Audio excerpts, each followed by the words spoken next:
Okay, well, kia ora koutou. Many thanks for the opportunity, and nice to see a number of familiar faces in the audience.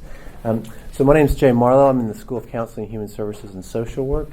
And I'm here to speak about a study that I've been involved with the Marsden around how refugees practice transnational family and friendship. And particularly I'll be reporting on how I think this relates to refugee settlement futures as people are connected to both here and there, and looking to work with some of Stephen Verdevik's work on the social organization of difference and how I think social media is collapsing some of the ways that difference is negotiated, understood, and stratified.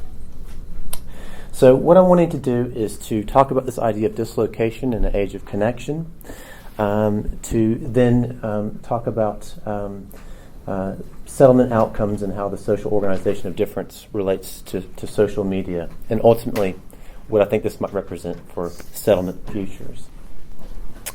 So just to provide a quick context, Stephen Verdevik wrote back in 2004 that phone cards were effectively like a social glue that sustains small-scale social transformations, or social formations.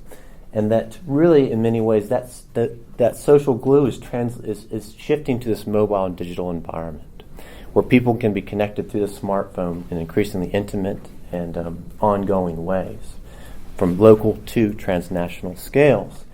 And to illustrate that, this is a report from the United Nations High Commissioner for Refugees, called Connecting Refugees.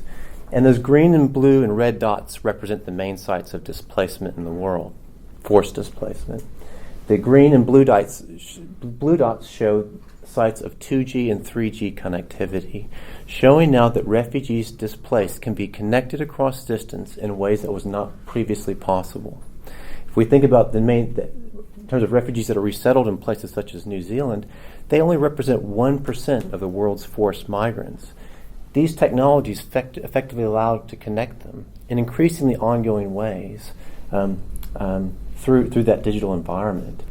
And this report focuses on the affordability, the usability, and the availability of these tools. And whilst the availability of them is uneven, it's increasingly becoming accessible, increasingly affordable, and increasingly usable. We can pick up, we can pick up a phone. You don't even have to be literate. You can just press the Skype button. You see the people's names or their faces. You just click on that person, and you're talking to them. And so we now look at this in terms of the UNHCR World Report 2018, and it shows that we have the highest number of forced migrants since World War II, 68 million people, and about 44,000 people every day, more than 2,000 people over the time I'm just talking to you this afternoon. And really what I want to sort of focus on in relation to this is that I think sometimes these words refugee resettlement and settlement are used interchangeably, and I think that there's some reasons to sort of think about them differently. So refugee resettlement is about protection. So refugees that come here to New Zealand come to New Zealand because they have protection needs. They have well-founded fears of persecution. But once they come here, it's not the focus on it isn't about protecting them. They have permanent residency. They're effectively, those well-founded fears of persecution are gone. And so that settlement becomes more about the project of belonging. And that I argue that increasingly that this refugee settlement is increasingly an ongoing transnational experience. And that our theories, our policy, our practice all too often only scales up to the national imagination. And we've kind of failed to think about what are the ways that refugee settlement can be understood from a transnational frame. And so, looking at one of the more traditional definitions of what transnationalism is, it is about sort of looking at the ways that migrants sustain these ongoing links from societies of origin and societies of settlement. And that can be done through a variety of ways, through physical mobilities, remittances. The World Bank notes that remittances to developing countries outstrips global aid threefold. But increasingly, I'm interested in the role of digital technologies in connecting these things. And for refugees, they talk about durable solutions that provide protection. But increasingly people are talking about this idea of an enduring solution for refugees, which is through a migration and mobility approach. And digital technologies provide a way of connecting people separated by distance. And so this is where I'm interested in some of Verdevik's work around, he's written about the social organization of difference, really looking at the ways that difference is understood, embraced, resisted, stratified. And he talks about sort of three main domains that inform how difference is understood, through configurations or the structures that sort of influence these things, to representations, concepts, images and discourses, and then encounters, the everyday encounters that people have. And that as these three domains interact, this informs the ways that difference is understood and lived. And that he talks about sort of this idea of domain lag, so we might meet people that are different from us, and that might over time start to influence a configuration. Or there might be a configuration, say a social policy that develops around, I don't know, improving employment outcomes for refugees, for instance. And that this in some ways might change encounters, or might change the way the representations of refugees as, say, people that are unemployed to suddenly ways that they can contribute to society. But the idea is that configuration, that there's a lag between that policy happening and that influencing the representations or the encounters. I'm going to unpack this in just a second. So, if we look at the configurations and sort of the structures that enable or constrain everyday lives, we can sort of look at this. This is a word cloud from the New York Declaration on Refugees in 2016, which was really brought together a number of countries to actually look at how they can sort of do burden sharing around the forced migration crisis. And these are just the main words that are illustrated through that speech. And what you start to see in these debates are sort of, how much do we welcome forced migrants or refugees, where it maybe encourages them to take risky moves, whether it's stepping onto a leaky boat into the Mediterranean or making their way to Australia. Should we have stronger policies of deterrence? Does that keep people safe? Does it keep us safe? And you've seen how these things have played out in numerous political spheres. The debates are on autonomy and assistance. How much help do we provide forced migrants? And does that support them, or does that make them dependent on welfare? Versus how much autonomy do we provide? Commitment and compliance. 150 countries are signatory to the Refugee Convention, but yet are they compliant with those international obligations? And then looking at some of the debates around vulnerability and capacities. And do we focus on people's capacities? Do we focus on vulnerabilities? And all these things directly relate to how social policies are enacted. And just out of interest, you can then see that, over time, so this was Trump's inaugural speech when he was elected president, and you can suddenly see the very powerful shift from the New York Declaration to what's being talked about here. Lock her up. You can see Hillary in there somewhere, I'm sure.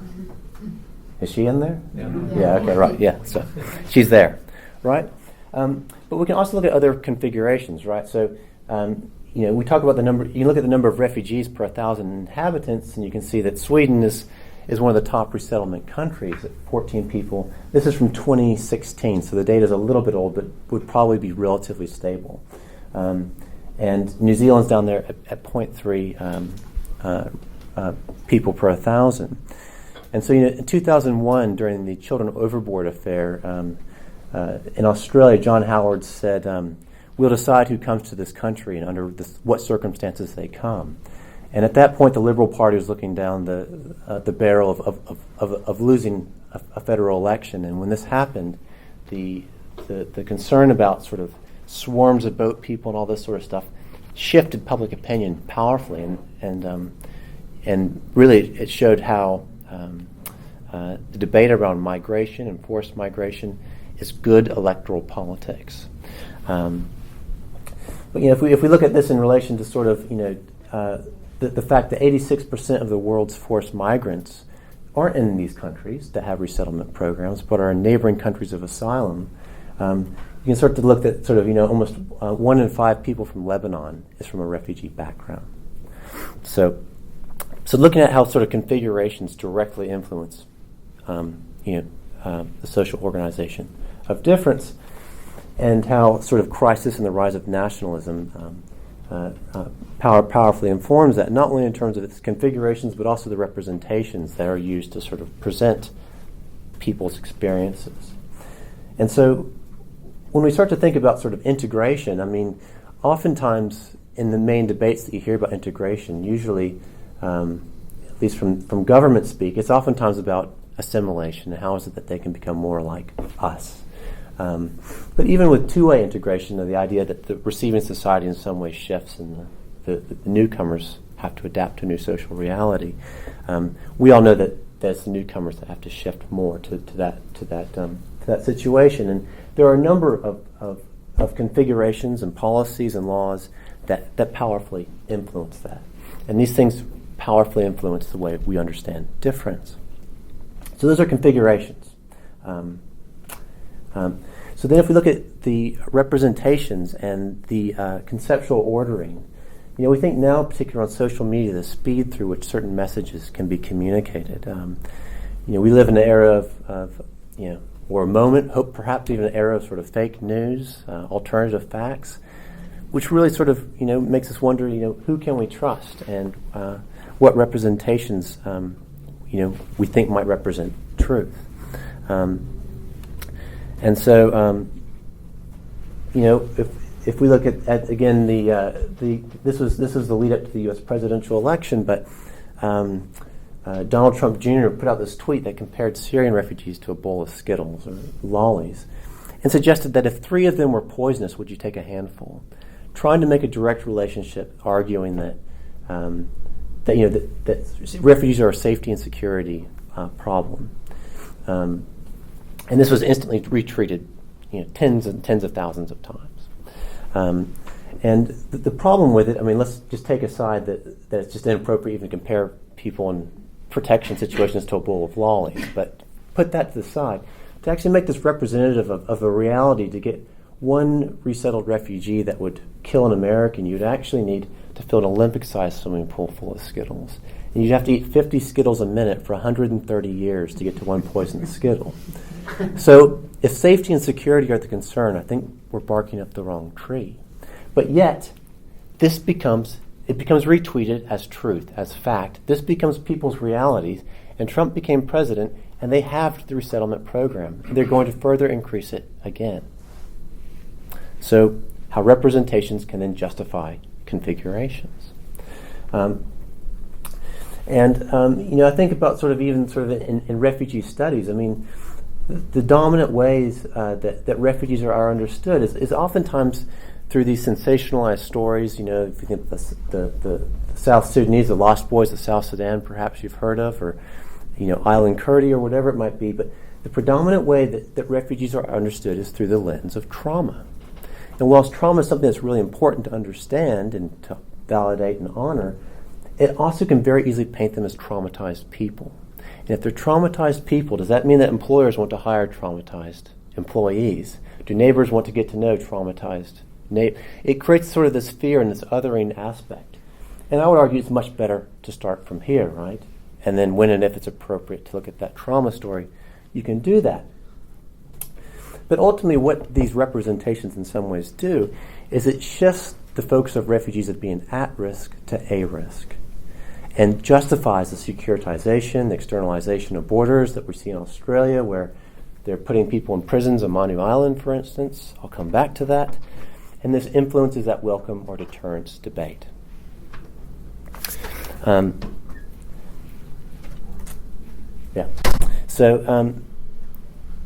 But then there are also other representations that try to sort of go against that, right? So this is from National Geographic, and it's a really interesting. It has a good intent. It's trying to show that refugees are wanting to work, but if you have a critical read of it, you've got the reflection of the refugee looking in the window, right, of what could be.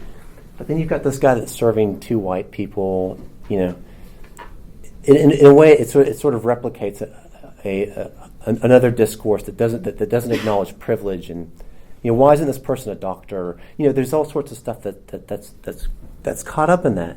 And I think what's important about the social organization of difference is that it doesn't place value on these trends, these representations, configurations, or encounters. It's more that it shows how these domains create new modalities of social relations. And I just put this in just 10 minutes ago. But have any of you seen this picture from this morning? It's a woman protesting in Sudan about women's rights, and she's yelling "revolution." But look at the number of phones that are in the background. And I just looked on my Twitter feed, and it's already a meme, right?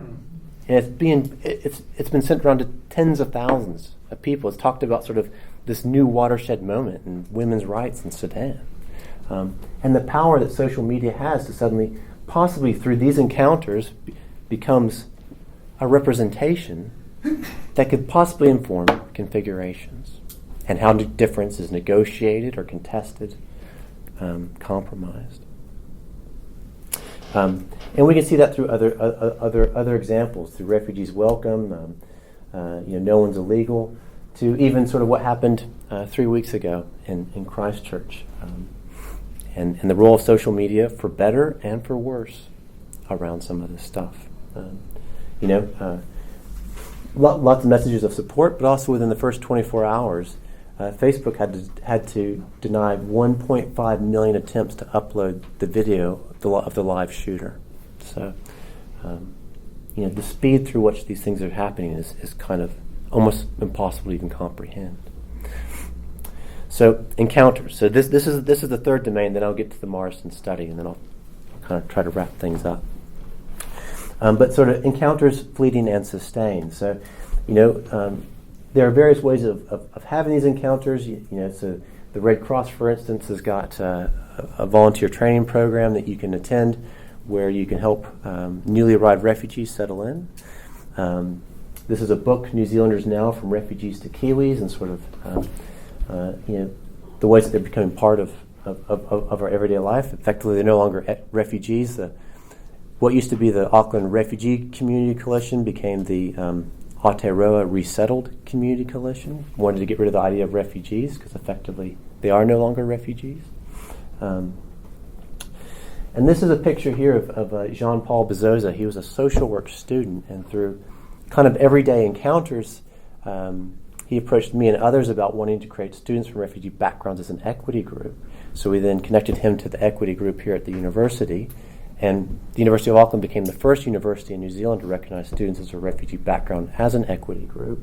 And then they made representations that these were poster boards that were put outside all the libraries on the university campus. So again, looking to see how these things influence one another.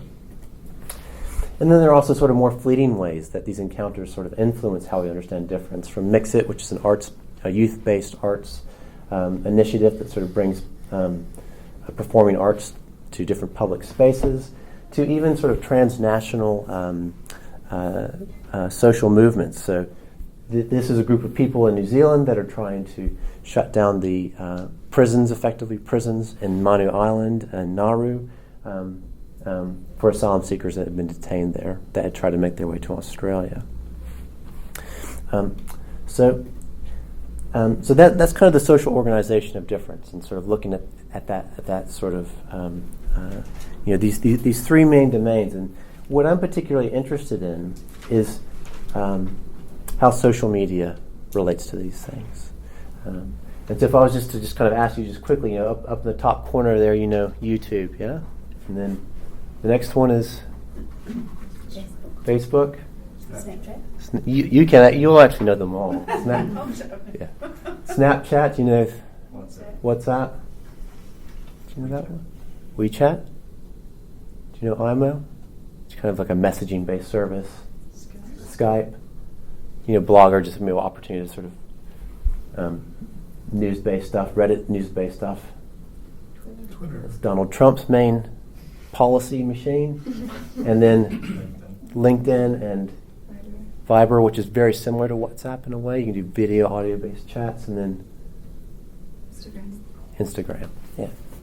So I was really interested in sort of how refugees use these tools, and this was stimulated by research that I did in Canterbury following the earthquakes. And I went into an Afghan woman's home, and I went into her home to speak to her, and she just had her laptop open and Skype was going, and she was connected through to Kabul, and there wasn't even really anyone there. It was basically like it was almost like an extension to her living room that they could effectively look on their laptop and see what she was doing, and she could do the same. They could just watch her make toast, for instance. So in a way, it sort of brought these transnational encounters into the everyday, effectively connected here and there, and in ways I think wasn't previously possible. And so I received a Marsden about 3 years ago now to engage with people from refugee backgrounds in New Zealand to see how they use social media with their transnational networks, to understand how this impacts practices of transnational family and friendship, but also how it influences integration, social cohesion outcomes here in New Zealand. And so I worked with each participant over 12 months. It involved, with 15 participants, conducting 50 interviews using a constructivist form of grounded theory. Did 2 questionnaires at the beginning and at the very end to kind of get perceived use of social media. And then they did kind of a weekly to fortnightly social media diaries, close to about 500 of those that I analyzed. And that's kind of the data that I want to sort of present now, focusing mainly on that idea of sort of how this informs encounters, but then how those encounters might relate to representations and configurations in the social organization of difference. And I think what's just important to acknowledge with this is that in many ways, I would actually argue that for many of you, you've probably grabbed your phone even during the time I've been talking to you, or looked at your laptops and checked your different feeds. And I would imagine that many of you even did it without even knowing it. That these tools are so ingrained into the ways that we're social that it almost sort of escapes examination. Something that Josie Van Dyke refers to as a culture of connectivity, that we've moved from participatory cultures around these things to it's almost sort of interwoven into the ways that we're social. And to actually not use these tools in some ways means that you cease being social. Right. So just quickly with some of the questionnaire, what you can sort of see is that the smartphone is a preferred device, and that's not really surprising. And the total hours that they use each day, and most of them is around sort of 2 to 3 hours, but what's important to acknowledge here is that for many of them, they actually would spend sometimes 8 to 10 hours a day engaging with transnational networks. And that this wasn't just on one platform. Facebook was the most common, but you can see that they're using a range of different social media platforms to provide different intimacies and textures and take up different bandwidths to be able to engage with these transnational linkages. So if we just look at an example of that, this is one of the women's, she was from Rwanda, one of her social media diaries. She first connects through to Kenya to try to wish her godson happy birthday. He's not there, but the auntie is, and they then share videos on of the godson together. She then connects to Belgium to talk to to cousins that she hasn't seen in 20 years since she had to leave for the genocide, and talking about sort of a graduation and how they're going to celebrate this online. To then connecting to the Netherlands to receive support around work-based stresses that she has here in New Zealand. So effectively, she's getting transnational support to help her settle meaningfully here in New Zealand. This is someone who every morning she wakes up to 200 WhatsApp messages on her phone. To another woman, she's from Sri Lanka, talking about the role of remembering in culture and continuity, and that when she connects with family across the Tamil diaspora, which is one of the largest diasporas, forced migration diasporas in the world, to remember. But also that she even connects with a grandmother in Indonesia, and they cook together on Skype. But then the food that she makes, that her grandmother teaches her, she then takes that and shares that with her flatmates and friends at university as a way of trying to connect with them. So how these sort of transnational interactions relate to local interactions in quite powerful ways. But also related to political life and support. One person from South Sudan manages several groups of several hundred members trying to reduce ethnic tensions in South Sudan from New Zealand. Another person, a number of Afghan participants, were actively helping people make their way into Europe, advising them safe passage, and even how they can sort of get the associated help, to advising groups like Amnesty International of kidnappings, trying to influence local elections in Somalia, and responding to other things such as the U.S. presidential election, the election that happened here, and how they're debating these things both transnationally and locally. But we also know that it's not just people from refugee backgrounds that are using these tools, that some people are starting to write about these extraterritorial, the idea of extraterritorial authoritarianism, and how the state is able to extend its arm through these tools, through surveillance and influencing debate, but through the representations that they make. And many of them say, look, I have to be very careful for what I say, not only possibly for their own safety, but particularly for their transnational networks. And even the ways they have to develop codes to even sort of communicate with one another so that they can keep people safe. But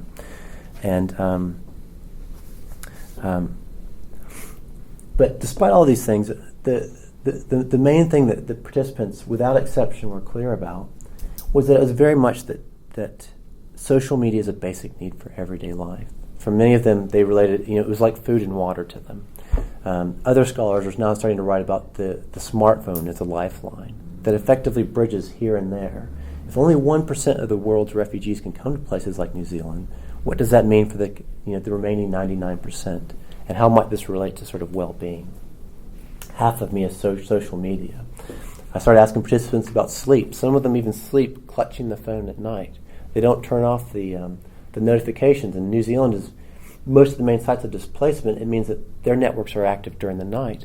And they don't turn off these notifications because for them to hear them means sometimes this person's still alive.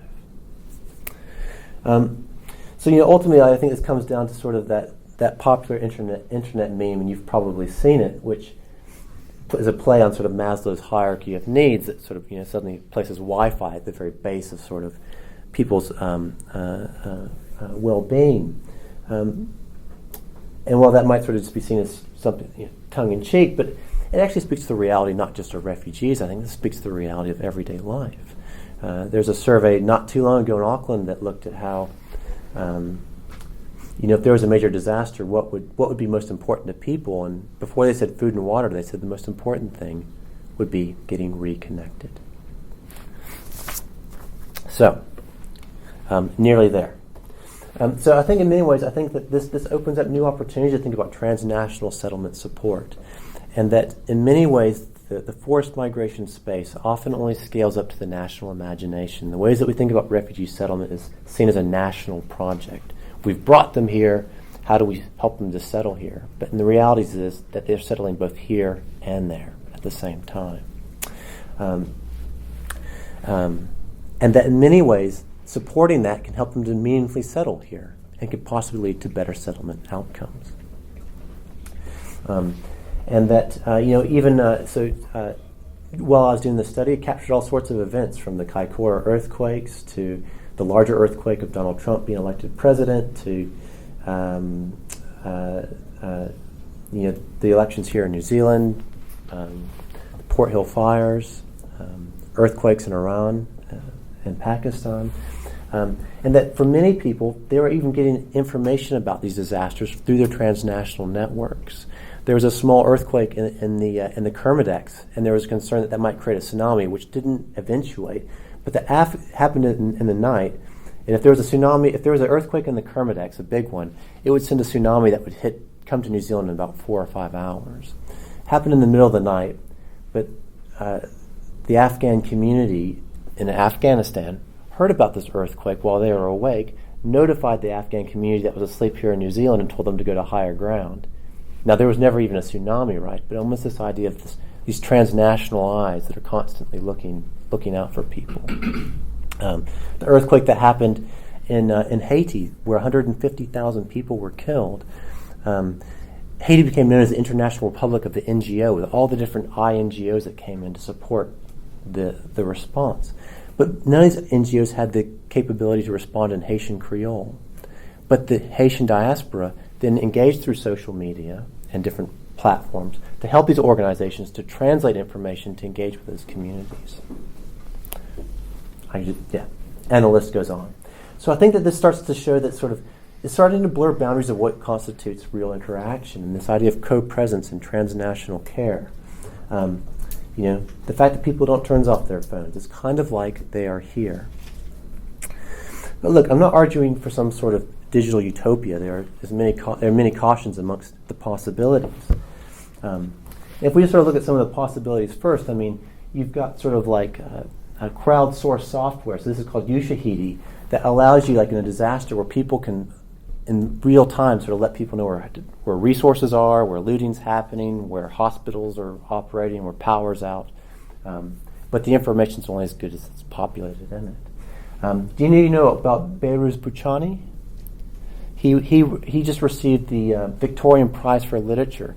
He wrote a book called No Friend But the Mountains from prison in Manu Island as a detained asylum seeker. He wrote the book through WhatsApp, sent it to a friend who translated it for him into a book. I don't know how many WhatsApp messages that would have been, but quite an amazing feat. To sort of the double the quota campaign that happened in New Zealand, and the role of social media around those things, to restoring family links that tries to connect people separated and missing in different countries. A lot of refugees are using the Neighborly website or platform, which basically you can only log on to where you are.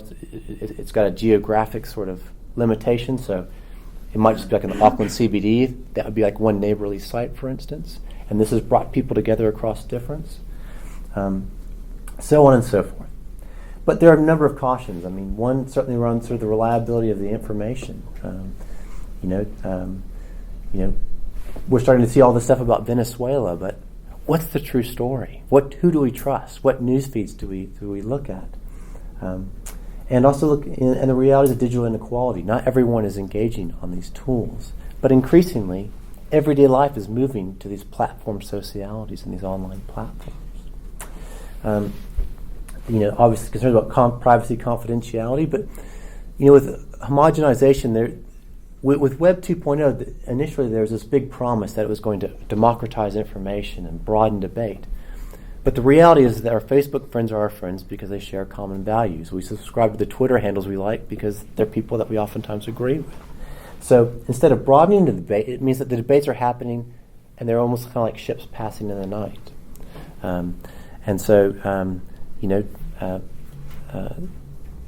So on my Facebook page, you would have thought that Donald Trump would have been elected president. It was an impossibility. But that's because it's populated with people that think and see the world like me. And it means that we're getting these really entrenched positions. And even sort of following like the Christchurch terrorist attack 3 weeks ago, the conspiracy theories that started just even like 30 minutes following it were unbelievable. That become those people's truth very quickly, right? The issues around sort of surveillance, but also sort of digital omnipresence for, particularly for refugees. I mean, many of them spoke about social media as an addiction, and they spoke about that. Whilst they were familiar with social media before coming to New Zealand, that almost the ubiquitous access that suddenly it has, and what this means for how they practiced family. They were very clear that it almost decreased the distance with family overseas, but it increased distance with family that are living in their living rooms. Suddenly, we're all living together and we're all like this, right? And there's almost no interaction with those around you. And what does that mean for how we think about sort of, as they come to New Zealand, how do we prepare families for these new realities that they may not have had to negotiate in the past? And obviously the dark side of social media, and I probably don't need to speak to that. It's very clear. So coming to sort of social media and the social organization of difference, and this is really kind of, I guess my main conclusions is that it sort of highlights that these configurations are changing, and social media is fundamentally changing, influencing these configurations, that people's mobilities, their forced migration pathways don't happen by chance. They're effectively structured and reinforced. They're effectively reinforced by structures. I mean,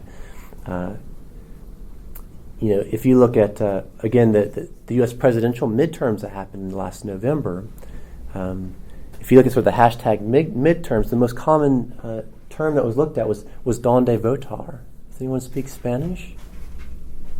Donde, where, votar, to vote. Where to vote. So suddenly how the Spanish-speaking community was using Twitter in a way to find out where it is that they could vote, and that through those interactions, those everyday encounters, that can influence configurations in a very powerful way. And there was a shift of power in the House of Representatives.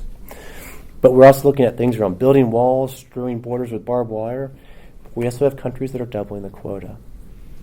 So, how these configurations are influencing how we understand difference. It also means that we've got new patterns of encounters and rethinking the roles of proximate and distant networks as people are effectively able to bridge here and there, and to think about the new possibilities of transnational settlement and transnational futures. And to look at the power and politics of representations, that they effectively are sort of shifting and informing this conceptual ordering, at times making things understood as truth. And fundamentally it relates to sort of who is it that we trust. I was getting ready to send out a national survey to refugees as part of the Marsden the week after. I was planning to have this survey go out about 2 weeks ago. I had hired 20 people from refugee backgrounds to distribute it across the country.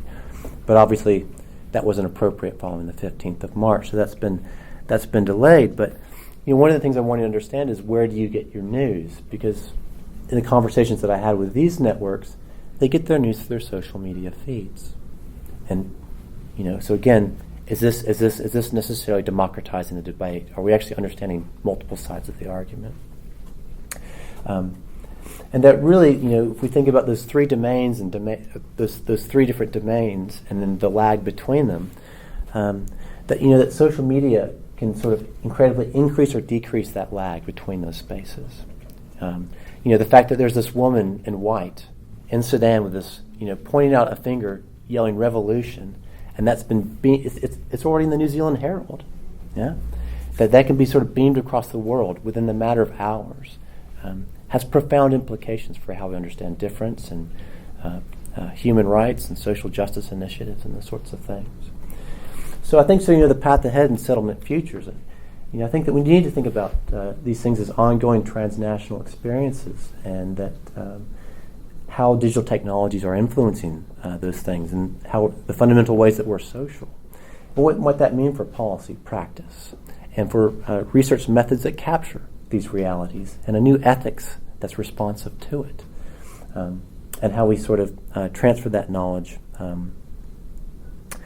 And so really, it's more ora ki te taha to o te rangi, igniting the synergies and potential and extending them from mana hunting transactions to the horizon beyond. I'll leave it to you with any questions or comments. Thank you.